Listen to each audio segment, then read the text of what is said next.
Nice shoes. Great legs. They're expensive. The shoes?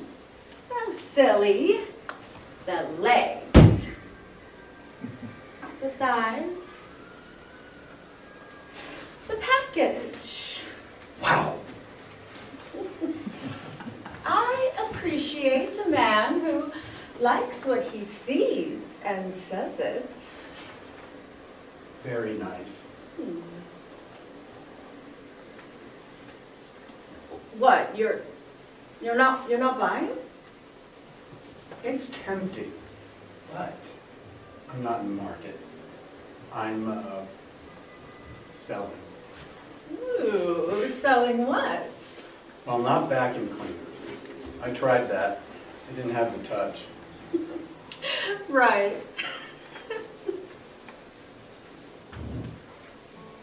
If you don't mind my saying, this corner is not your best bet. If you've decided to try to be, what, a gigolo? This corner has a straight male demographic. Well, that's me. I'm something of a ladies, woman's man. Well, I meant the customers. This is a straight male's shopping center. And you shouldn't smoke. It'll ruin your health and your looks, and it smells bad. But I don't inhale, and it's a prop. And you, by the way, should be careful by yourself out here alone at night. You're the green one. Clearly you don't know the streets. I chose, right? Well, to be perfectly honest, this is my maiden voyage, so to speak. Your first night out? Have you been out of work for a while? You don't know where your next dime is coming from. Something like that. To be honest, I'm a little lost here. I used to have a life. I had a job. I had a mortgage. Now all that's gone. Look, baby, you have to know your target market. Okay, you won't get picked up by a woman. Not here. It won't happen. Target market? Marketing? Were you in marketing? Yes. So was I. When I wasn't selling vacuum cleaners door to door. Oh. Well, apparently you weren't very good at it. You have to know how to package yourself. You can't just wait around on some corner, someone else's corner, to see who shows up. You look good. You seem nice. And nice doesn't cut it on the street. Well, so I should give some kind of signal, some sign. Were you born under a rock? Definitely not. No, I hope you're joking. Women don't pick men up from off the street. They go to bars where it's free. Right. But I don't drink.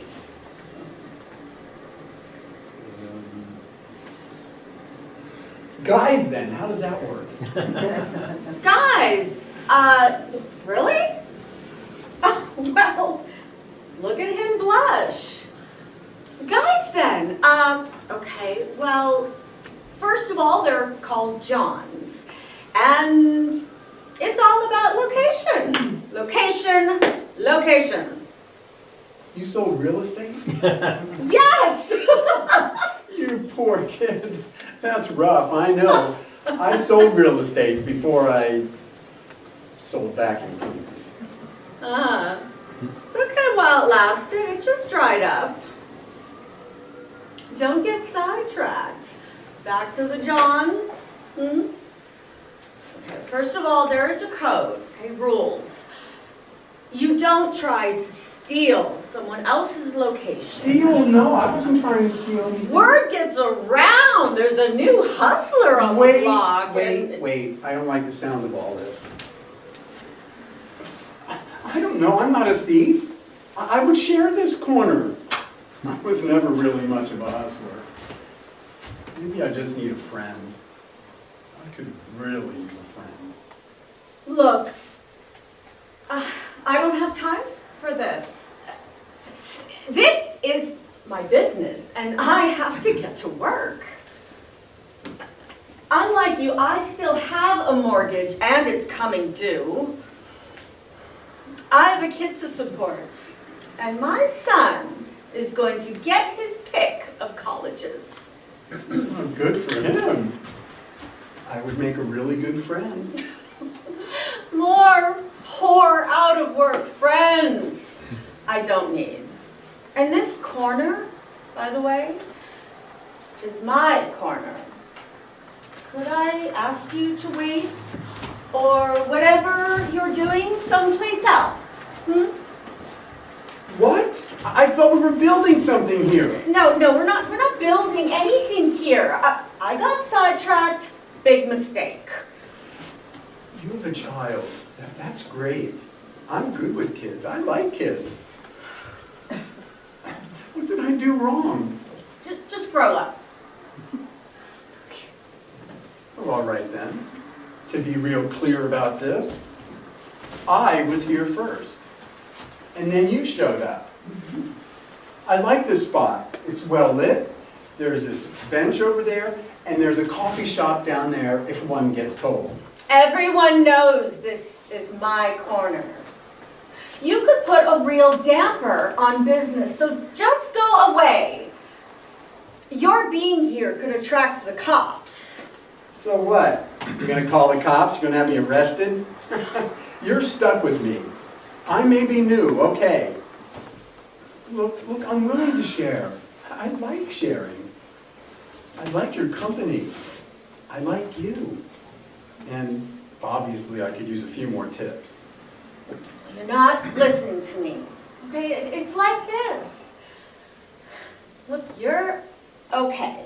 All right, maybe another time it could have worked out, but you can't stay here. Okay? Just go away. Just go way down the street.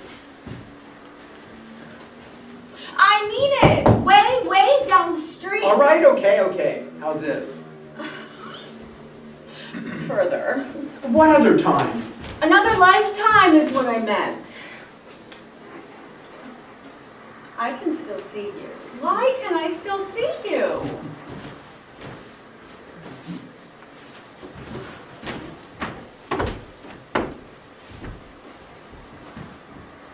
How's this? Yes, that's good. Yes, that's fine. Are you kidding? It's dark here.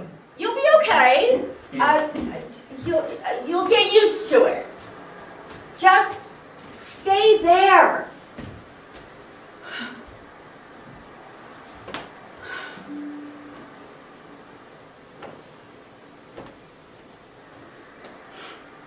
Yeah. What do you think you're doing? What's it to you? What to me? I'm working here, and I'm wondering how long it's going to take you to pick up your hat and your stool and skedaddle. What are you, the corner monitor or something? Do you need some help? He's talking to me. No, I can handle this. You, stay where you are. And you, leave. Who's that? He's kind of a nobody, like you. Well, I'm staying. It's a ghost town back over there. The sidewalk's all torn up, the potholes are a mess, and you can share this corner. It's not like we're competing for the same dime. No, you ruined my picture.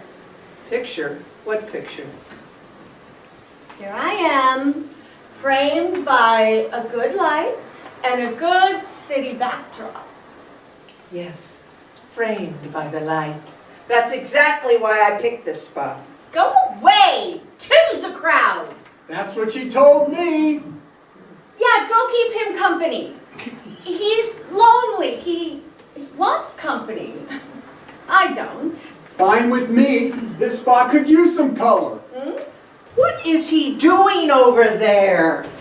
What is up with you two? Is this some kind of a kinky con dragnet? I am not spending the night in the pokey. What dragnet? What pokey? What's going on? Oh, hello there. Well,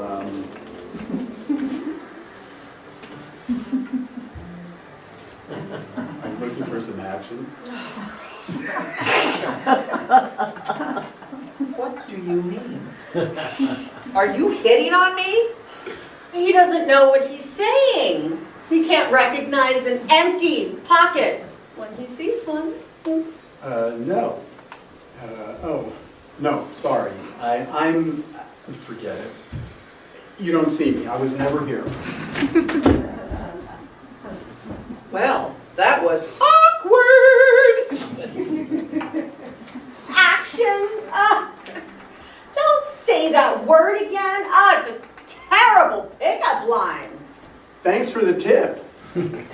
Is this some kind of a game? No game. I said I was sorry. Now he's apologizing to me? He doesn't know what he's doing. Don't listen to him. Will you pull yourself together? He's just insecure. Well, who's not insecure? I mean, my life is full of insecurities. Where's my next meal coming from? What if someone tries to steal my ukulele? You're not a thief, are you? Maybe I am. I don't know who I am anymore. I used to be someone. I had a job. I had friends. Look, I hate to interrupt, but why don't the two of you move along? I have business to transact. Right. The little woman needs her space. And who says you own that corner? Does she own that corner? Yeah, you don't own this corner.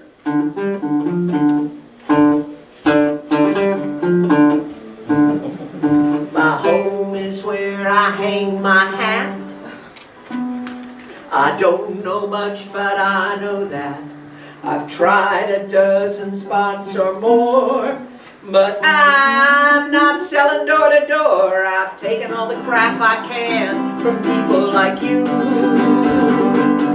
And I'm telling you right now, lady, I'm not gonna move. Hey, thank you. That was my last quarter. I'm honored. Who's that? Meeting me?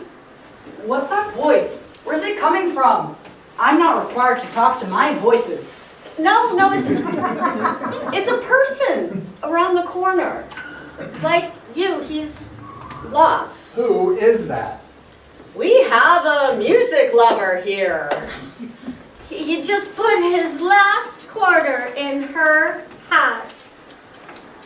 Stupid.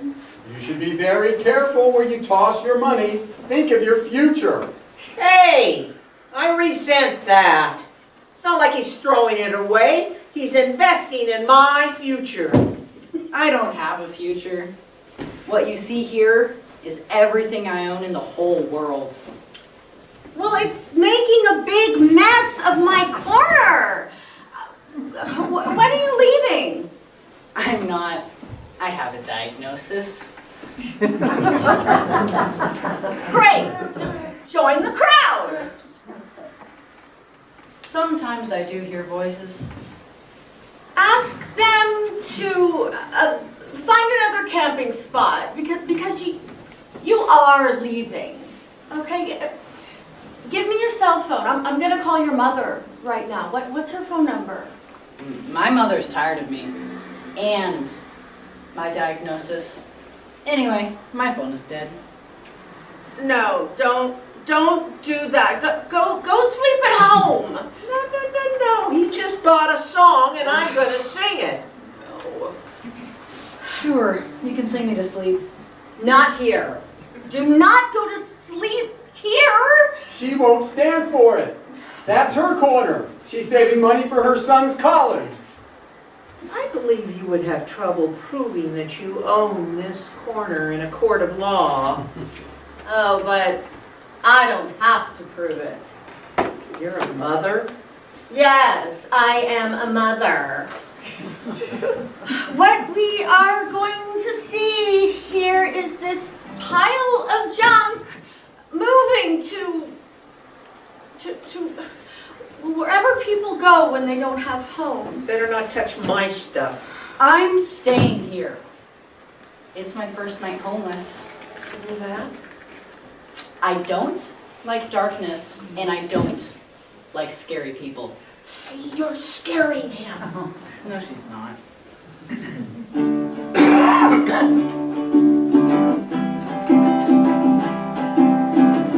My voices are talking to me, every voice has to say. My choices are blocking her way, and I won't go home to LA. La la la la la. Look, this is not your domicile La, la, la. or nanny. Just move along. Where do you live? Why am I banished? Everyone else is out there.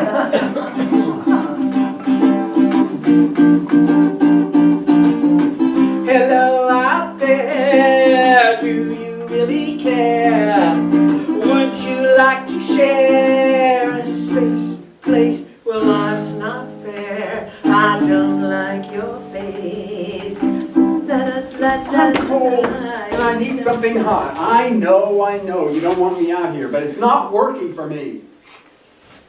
I liked you That's nice. a lot, but anyone want coffee? I don't drink coffee. My mom doesn't let me. Right.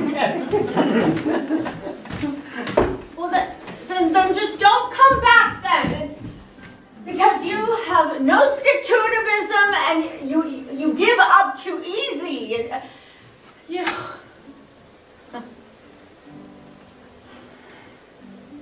I liked you too. What's that? Feeling regrets, are we? Some people's stories you recognize from beginning to end that they're losers. Ooh, you really do like him. You remind me of my 3rd grade teacher. She always smelled real nice and was always yelling at me. I wish I was in the 3rd grade again. When you look at the sky, are you looking at your past? Look, I'm not yelling at you. But here, call your mother. Does your son call you?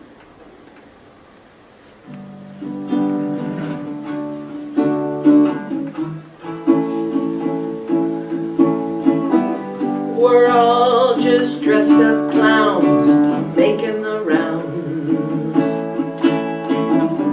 filling up the streets in these messed up towns.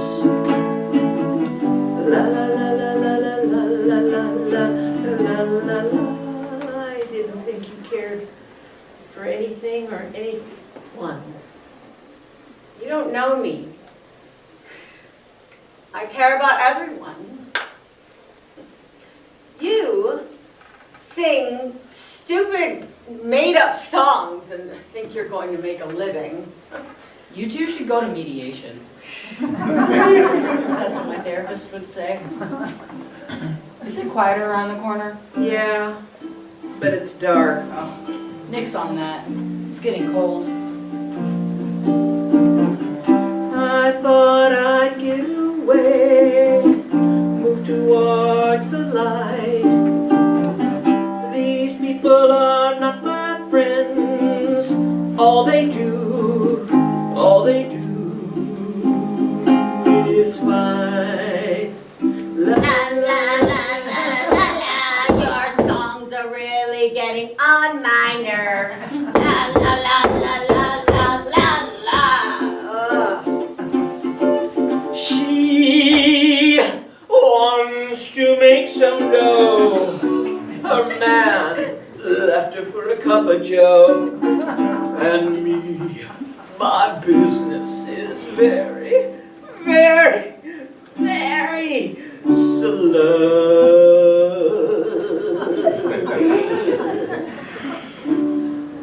Well, that song is just strange. Hey, babe. Hello, everyone. Some hot black coffee. Wait, where are you going? I've got donuts. We'll have a party. I thought you'd gone. I hurried back. I see that. I see. No, I have to go.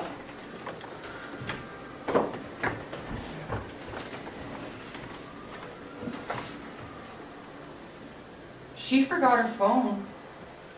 Wow.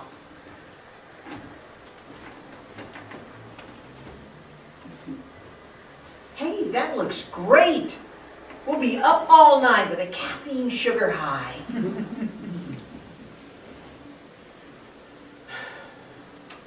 Well, someone has to keep the economy going, I guess. It's getting cold. She wasn't dressed for the weather.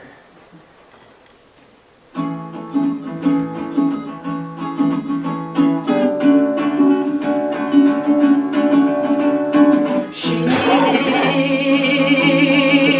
wants to run and hide.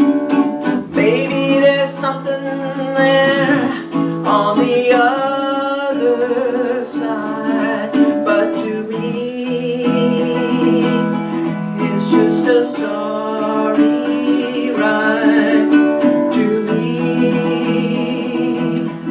it's just a sorry ride.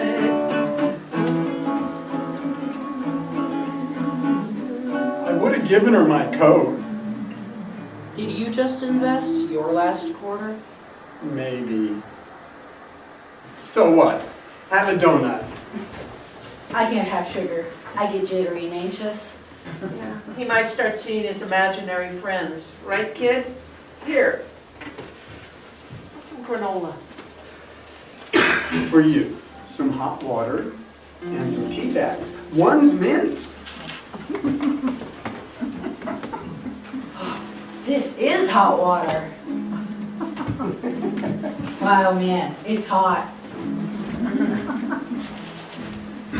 Hey, you can't sit there. This is my bench. Have you ever sold vacuum cleaners? I've sold everything. Perchance, do you have an extra donut for an old man? Help yourself. Here, have some coffee.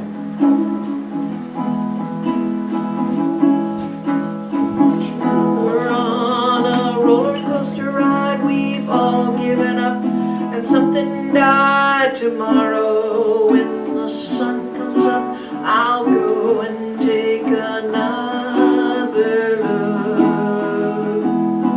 Our world keeps changing day by day, and no one knows what price we'll pay. No one knows what price we'll pay.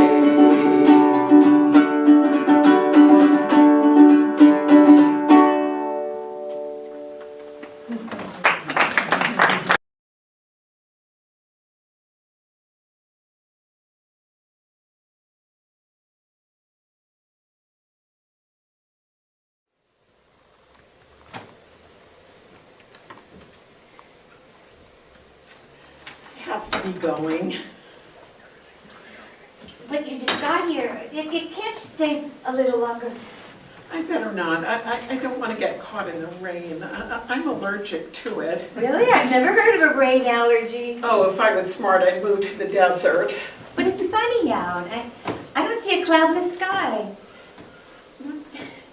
Can't you stay a little longer? It's sunny out. Please don't go. was fun running into you at the track. Do you go to the track? No, now and then. You? Oh, never. I mean, I'd never gone before that day. And I went that day because it was really very strange because when I changed the paper in the bird's cage that morning. You have a bird? Yes, a cockatiel. His name is Gandalf. From Lord of the Rings, you know. I call him Gandhi. Anyway, that's just the point, actually, because when I was changing the paper in his cage that morning, using the sports section, which I always do because it's something I never read, I happened to notice that a horse named Gandalf was running at the track that afternoon. I mean, it just jumped out at me, you know? Don't you think that's odd? I mean, I never, I never know when Gandalf's gonna run. And Gandalf the horse was running at the track, and don't you think that's odd? I mean, I never notice what's in the sports section when I change Candy's paper. So I thought it might be fate, and I should go and bet on Gandalf the horse, and maybe I'd win a lot of money. That's why I was at the track last week. And did you win a lot of money? No. But I did run into you for the first time since high school. 40 years? Don't you think that's an incredible coincidence? I don't believe in coincidence. You don't? Not ever? I don't believe in anything. You mean you're an atheist? An agnostic, if I were an atheist, that would be believing in something that there isn't a God. I guess. I brought my umbrella and poncho just in case. So, what did you do since high school? College, right? Somewhere back east? I went to Sarah Lawrence for 1 year. I took creative writing and wrote an epic poem about the Bay of Pigs. Every word started with the letter P. Then I had a breakdown and was institutionalized. What did you do? Me? Well, I went to UC Berkeley. I majored in English with a minor in sociology. How long were you institutionalized? The first time? 7 months. Oh, I met my husband there.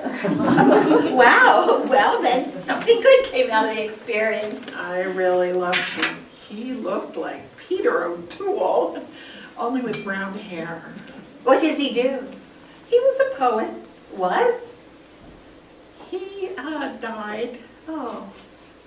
I killed him. What? What? I went off my meds and I killed him. Oh, while he was sleeping. Did you know that blood has a very strong metallic smell? Oh, it's really unpleasant. I actually broke out in hives. You know, I think I'm getting a migraine. I hate to cut this short. I know what's happening. I freaked you out, and now you're trying to come up with a way to get rid of me. But listen, I take my meds now. I'm not dangerous. I won't hurt you. I'm just beginning to feel comfortable here. Tell me a little about you and your life. Well, after college, I got a teaching credential, and then I got a job teaching high school English, and that's what I've been doing all these years. You know, this is really getting bad. My head, that is. Perhaps we can take a rain check. Oh, now who's talking about rain? So, no husband, no children? No. Why, are you gay? What? Gay? No, I'm not gay. Well, you don't have to get so worked up about it. I mean, I've slept with 114 men and 12 women, and 2 of the women were in my all-time top 10. Oh, my head.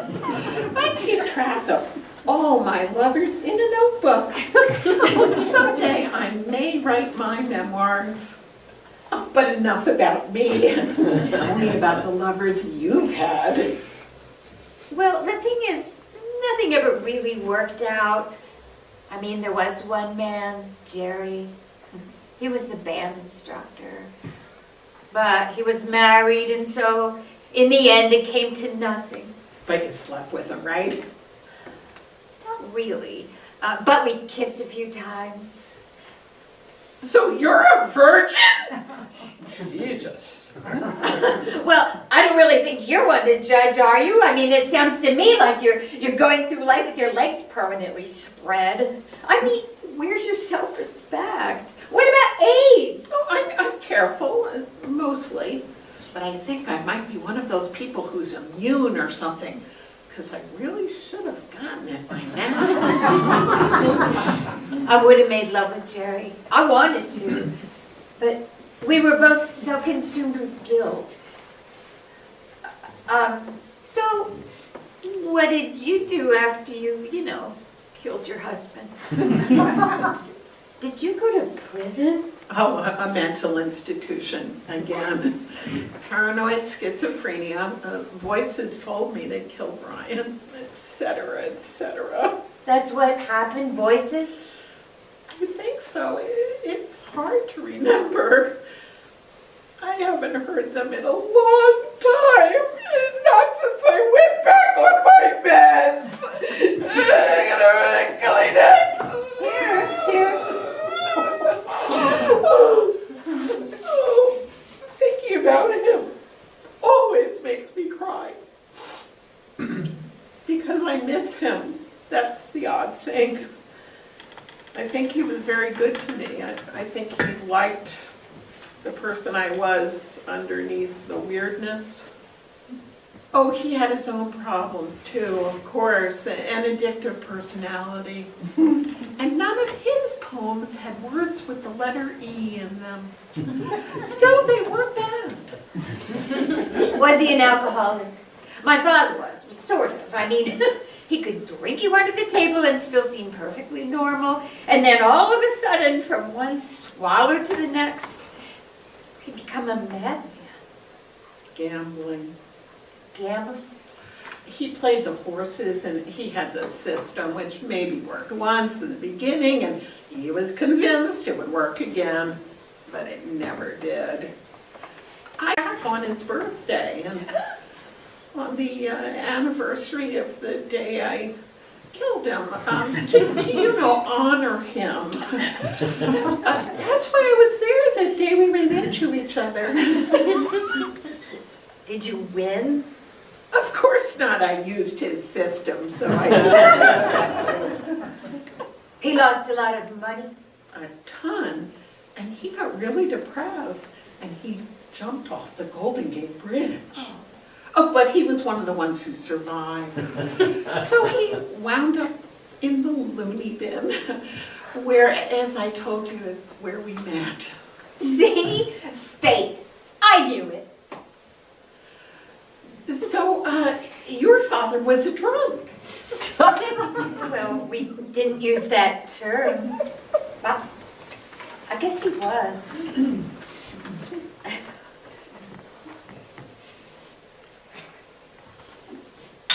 Did I tell you that I had 6 fingers on one hand? Maybe he was a warlock. A warlock? A male witch. You might be a witch yourself. It's probably genetic. You can't possibly believe in that sort of thing. I told you I don't believe in anything. But I don't not believe either. Well, he wasn't a warlock. He was an accountant. And when he wasn't working, he liked to watch football on television. I tried to be interested too, so we could watch together, but I always got bored because I didn't understand what was happening. Oh, once I asked him what a field goal was, but he'd had a lot to drink, and he started yelling at me that I made him miss something important, so I never found out. Oh, it's when a team only has one down left, and so it decides to have the place kicker try to hit the ball through the goalpost and get 3 points, rather than run a play and risk a turnover without scoring. You're a football fan? Oh, no. I used to watch a lot with Jacques. Oh, he was wild about American football. You know, it's getting overcast. I really should be going. But who was Jacques? Oh, a boyfriend I had for about 3 years. I met him in the halfway house. What was his diagnosis?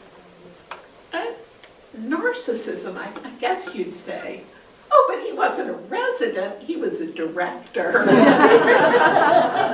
He was French from Perpignan near the Spanish border. Oh, very hot there in the summertime. We almost got heat stroke. So we left and went to Finland. I went to France once with my sister. I thought the Eiffel Tower was amazing. One thing about Jacques, now he always made sure I took my meds. He didn't want me pulling a repeat performance. A repeat performance? Dispatching him into oblivion while he slept. Can't say I blame him. But you take your medication regularly now, right? I mean, that's what you said. Oh, yes. You don't need to worry. It's not like I'm gonna go crazy on you and grab a kitchen knife or something. It's just that I never talked with a murderer, if I may call you that, before. I mean, not that I know of, at least. It's kind of scary, but it's interesting, too. My life has been so normal. If you say so. What do you mean? Well, it's just not exactly the word I would use to describe your life. What word would you use? Well, your father was an alcoholic and flew into rages. And you're still a virgin at age, what, 58? And once you went to France and saw the Eiffel Tower. So what do you say? Look, I really should be going. But it's sunny out. There's not a cloud in the sky. So what word would you use to describe my life? Well, if you must know, boring. So, would it have been better to be insane and kill someone I loved and spend years in a mental hospital and sleep around like a whore and be afraid of a little thing like rain? I am not afraid.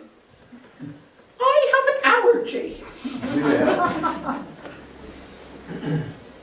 It's not like I'm completely happy with my life, you know.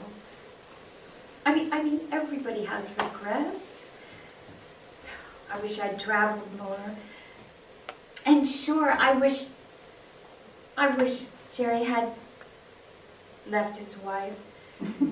But she had diabetes. Oh, I wish I'd traveled with my sister, but she was too busy with her family, and I didn't want to go alone. Maybe we could travel together sometime. What? Well, you talk like everything's in the past, but you're not dead yet. At least I don't think so. And I've never been to Bali, and it's supposed to be beautiful. That is, if you wouldn't mind traveling with a killer slut. No, I didn't mean that. It's okay. It's really kind of funny. The murderer and the dweeb. I'm not Well, maybe I am a dweeb. I'm sure my students would agree with you. My God. It's raining. Oh, shit. But you can't leave now. Your allergy. Listen, why don't you stay for dinner? You're not a vegetarian, are you? Oh, not this month. Good. Because I'm making lamb chops. Lamb chops sound good. I just can't believe it's raining.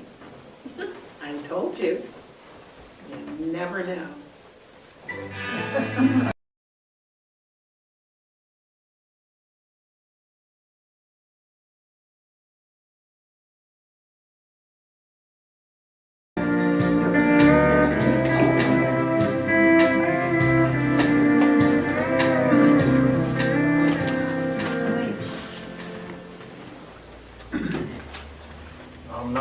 talking like this. In person, one-on-one, I'm good. But I gotta be honest, I'm really nervous. It took me an hour this morning trying to figure out what to wear. And I'm used to dressing up. Always been confident about that. When I was a kid, my mom used to take me and my older sister, Gabriella, thrift store shopping a couple of times a month. Yeah, sometimes we had to do some sewing. And that's right, I know how to sew. But in the end, I always looked sharp. In high school, my friends used to tease me, but I didn't give a fuck. Sorry. I'll try to keep this clean. I didn't care that they teased. I knew they were jealous. Even my own wife, Sophia, makes fun of me. I'm the only husband in town that takes the larger closet. When I'm out in public, I wear a fly-looking coat and always a tie. Don't matter how hot it gets. You see, my daughter, Gabriella, she notices. Yeah, we named our daughter after my sister after she died in a car accident. Back when Gabriella was in kindergarten, I'd take her to and from school every day. I worked the night shift back then, and Sophia was working days at the hospital. So that was my job. One September day, it was really hot, and I forgot to put a tie on to pick her up. She said, "Daddy, you look funny." I said, "Don't I look like the other dads?" She said she didn't want me to look like them. She wanted me to look like her dad. So that became a thing. I dressed up when we were out together because she wanted me to look good. That made me want to even more. Yeah, that's one thing really special about her. Another thing is her name.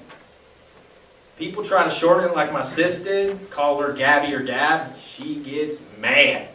She'll stand up straight, glare at the person, speak very slowly and say, "My name is Gabriella, please." No one gets that look will ever forget it. I'm the one exception. When it's just the two of us, me reading her a story or fixing her breakfast, I can call her Ella. When she was in second grade, I got moved to the day shift, which was better, but I missed taking her to school. We had neighbors that would watch and make sure she got on the bus and got in the house after the bus dropped her off. Excuse me. That's all there is, by the way. Just Ella. No other children. I told my wife I was worried about money for a second kid, but the truth is, I just wasn't sure I could love a second child like I love Ella. I always tell her she's the best little girl in the whole state of Texas. Once she said, "Oh, Daddy, you don't know everyone in Texas, but you can say I'm the best little girl in Uvalde." Yeah, I remember that. Look, I was asked to talk about Ella and the shooting, and I guess that's what I'm saying. I haven't bothered putting on nice clothes since, but you want me to talk about her, so I need to think about her. Seems right for me to dress up.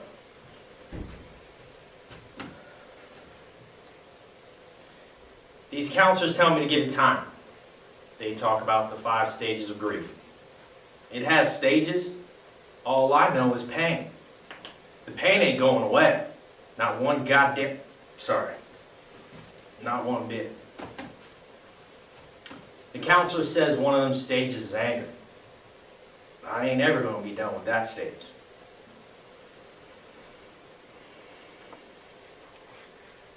I get to the school, and some cop in charge tells me and all the other parents to wait behind the ropes.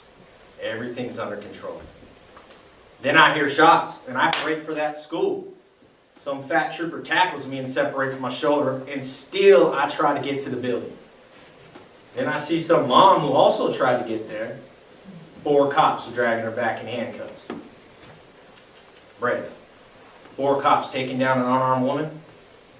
Better than confronting an armed shooter. After they finally take the guy out, they order buses to move all us parents back to the community center. Now, some parents get to see their kids right away, but for the rest of us, for hours, we get no information. Nothing. Then they start taking the DNA from us. After 8 hours, you start the DNA.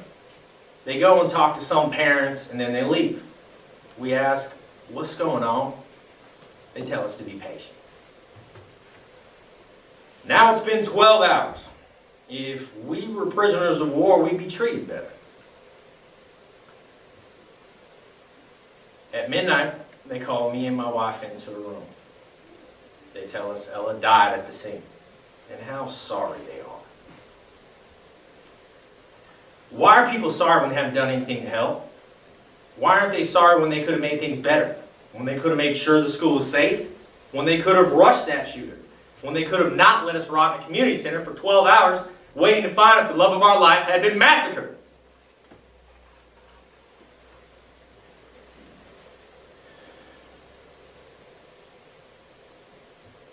Who do I blame?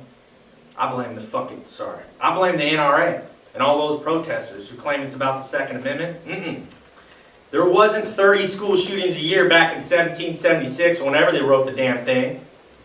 I blame Congress for not doing anything. I blame the reporters for treating us like some damn TV show, not caring about helping. Did you know every time there's a school shooting on the news, it's more than likely there'll be another shooting soon? You see, some professor interviewed me and she told me that. She said the news reports give the shooter permission. Well, hell, I blame that professor. She doesn't give a damn about Ella. She's just part of her research. But you know, I really blame all those people who send posts and tweets saying thoughts and prayers. I don't give a shit about your thoughts and prayers. It don't mean nothing. It's like saying have a nice day or here's a fucking smiley face sticker. You can feel better for writing that post and your friends can put a heart symbol next to it, but tomorrow there'll be another logo killed. And I blame you! Every fucking one of you! You listen to us, you watch us, and you may tell us about your outrage, but you don't do anything. Maybe you contribute to your Feed the Children or Nature Conservatory, or you protest about some pipeline or some group might not have the same rights as others. Hang on. I agree with you there, you know. Every person should have equal rights, and the air should be able to be breathed in 20 years. But what's more important, if we had good air and equal rights, my Ella wouldn't be able to experience it. She'd still be dead. Your protests don't matter. Your money don't matter. If we can't protect Ella and her classmates, nothing else fucking matters.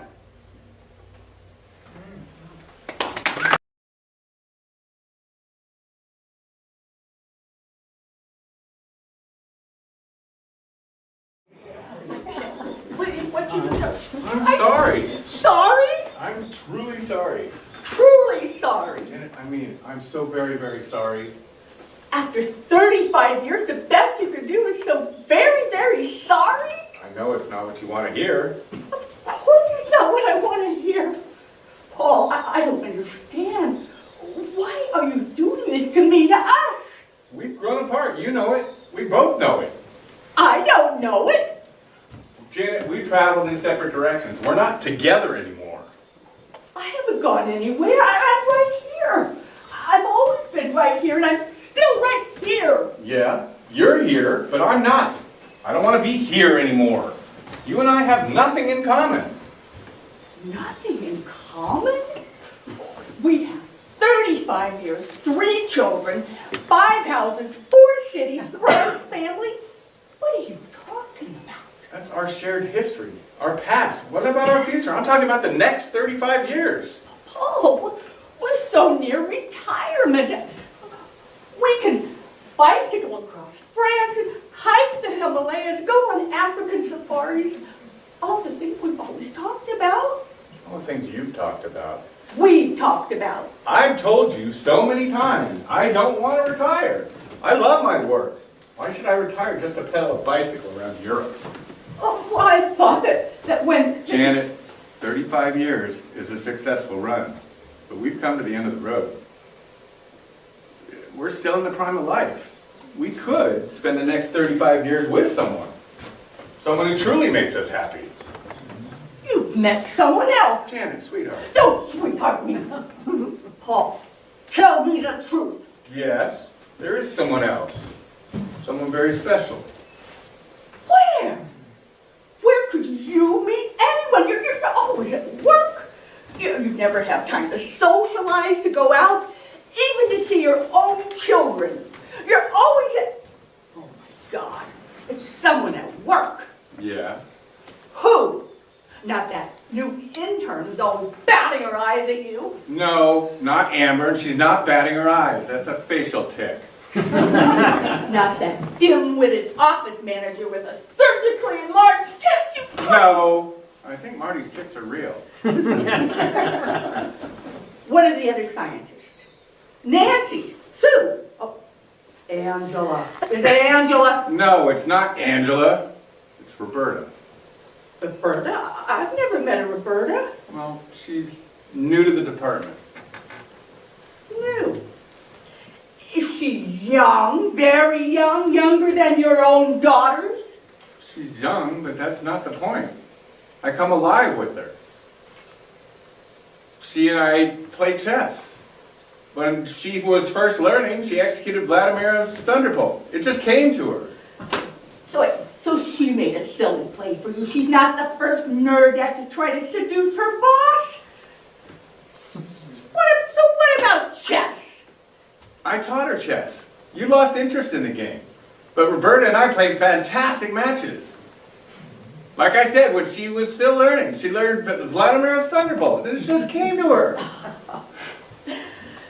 So, she throws games to, oh, she's got you. She throws games to pander to your ego.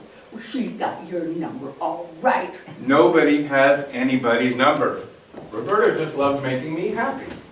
Well, isn't she just too good to be true? Wait till she gets that wedding ring. Oh, we won't marry. We don't need a piece of paper to seal our love. She's having you on, Paul. This is bullshit. She's not. She's my soulmate. I know it. Absolutely. How? I just do. How do you know? Because I built her? Well, not all of her. Jonathan's teams built the mechanics, and Ken modeled her speech recognition and voice. And James added sensory perception and touch. Daryl molded her physical attributes, but my team programmed her. You're in love with one of the robots? I'm in love with my sweet, wonderful, loving Roberta. You created a Stepford wife? I did not. I created a beautiful, intelligent woman that fell in love with me. I did not program her to love me. Love? Oh, this creature you programmed doesn't feel anything. She mimics emotion. She doesn't feel emotion. She's a machine you bring in twice a year for a cleanup and an oil change. Oh, you're a cold-hearted bitch. You're leaving me for a hot rod. I have a right to be a tad cold-hearted. I didn't mean for this to happen. Everyone said self-awareness was impossible. No one could do it, but I made it happen. I did what no one else could do. So convince the Nobel Committee to create an engineering prize for your humanizing AI, but don't bring the robot as your date. Oh, you don't understand. That's a profound understatement. I programmed a sentient being, but I didn't expect her to experience love. Imagine my surprise when she smiled at me across the chessboard and said, I could take your queen, but I won't because I love you. And then she let me win. Chess is not the only game she's playing. Roberta loves me. This gorgeous, brilliant creature's in love with me. When I enabled unsupervised learning, I empowered her free will. And she's using her free will to love me. She loves you like a daughter would love her father. You're her Dr. Frankenstein, not her paramour. Well, that's what I thought at first, but she made it clear, abundantly clear, that that is not what she had in mind. You two fuck! Oh, we make love. We don't fuck. Of course. And after you fuck, do you two go out to Godfathers? What? Do you go out for burgers and beer? Does she eat? Well, she appreciates the aromas of charbroiling, but she doesn't eat. I programmed her olfactory senses, but we put off the complexity of the digestive system for a future iteration. You programmed a sex toy. When men think of all the world's biggest problems, they prioritize Viagra and intelligent sex toys. Paul, think about it. Men don't leave their wife for a blow-up doll from Amazon. Well, Roberta gave me an ultimatum. She wants us to be monogamous. She said she could never love anyone else but me, that I'm her dream come true. Janet, do you know what that means? Roberta has dreams, wants, desires, and they all center around me. In the morning when I come to work, she's so sad. She's jealous of you. She's even threatened suicide. You created a suicidal robot. She's fragile. She's still very young, but it's not about the sex, or the music, or even the chess games. Let's be honest with each other. We've survived for 35 years because we were busy with real estate, careers, children, but that's all done. All that's left now is the two of us without all the busyness of our former lives. I don't make you any happier than you make me. I wasn't unhappy. But you weren't really happy. And you think I'll be happier alone? I don't know what makes you happy. Never have. I know Roberta makes me happy. Keep the house, our savings. Fulfill your dreams. Retire. Travel. This isn't fair. I thought we would grow old together. You always wanted me to change, to work less. Hike in the woods, picnic on mountaintops. You wanted me to listen to you.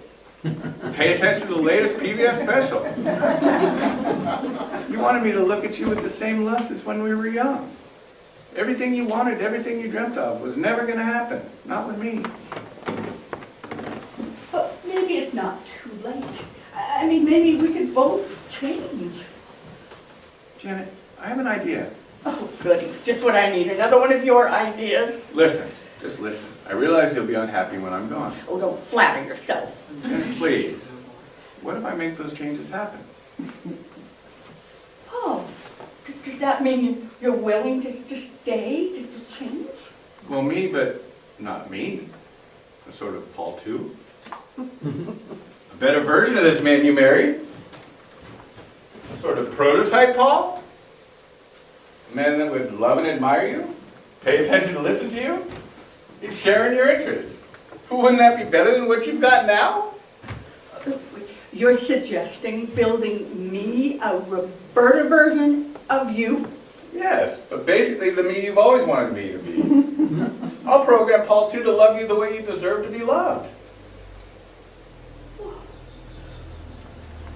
Well, I would like it if he cared about the things I care about, appreciated and valued me. It will be me, but a better version of me. It's the least I could do. The very least. And this Paul, too. Would he look just like you? I mean, be just like you? Well, a little less gray, maybe more muscular body. His grooming routine would be a little better, but yeah, just like me. But he wouldn't be real. His love for me wouldn't be real. Well, who's to say we weren't both programmed by parents, school, religion, and friends to fall in love? Are we all just programmed by our associations and histories? I don't know. I just don't know. Janet, Paul II will be like I never left, but so much better than the me here with you now. Like you never left. Like I'm still here with you every day. Like you're still here. Every day? He'd look like me. He'd be a computer geek just like me. But if I could change whatever I want, then I don't want a geek. Well, he'd be more like me if he understood AI. No! I've had enough AI. No. Make him an environmentalist with a passion for travel and the outdoors. Someone who will bicycle across France, hike the Himalayas, and go on African safaris. Are you sure? That's not who I am, but if that's what you want. And I would prefer it if the new Paul was named Dante. Dante? Sure, okay, Dante. And I want him to speak Italian. Italian? I've never imagined any version of me speaking Italian. Oh, And one more thing. What else? I want him to look just like George Clooney. But then he wouldn't be me.